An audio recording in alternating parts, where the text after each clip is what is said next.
Рахмат.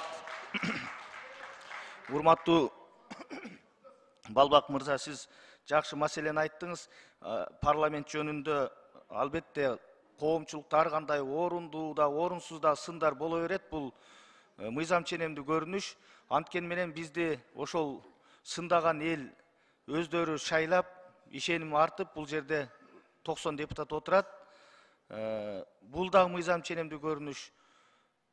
Бирок ушул парламентте уруш, талаш, анча-мынча кызыл кандуулуктар боюнча да биздин коомчулукта бир беткей пикир болуп калат.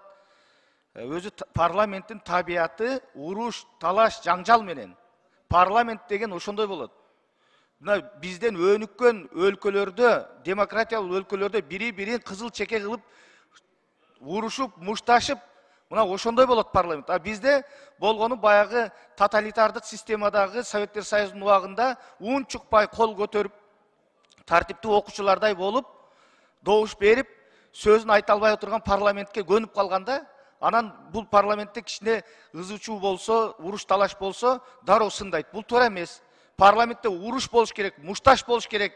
Бирок ал уруш, мушташтын бардыгы идеялардын талашы болуш керек. Мамлекет үчүн, өлкө үчүн программалардын талашы болуш керек, көз караштардын талашы болуш керек. Бул парламенттин табияты ошондой. Парламент ошону менен парламент болот. Анан жөн эле нотариалдык конторадай болуп, добуш берип, кол коюп бере турган орган эмес. Парламент сүйлөй турган, элдин үнүн айта турган эң бийик трибуна өлкөдөгү. Ошон үчүн Балбак мырза, сизди мен толук колдойм. Парламенттин иши бардыгы мыйзам ченемдүү, сын дагы болуш керек, алкыш да болуш керек, бирок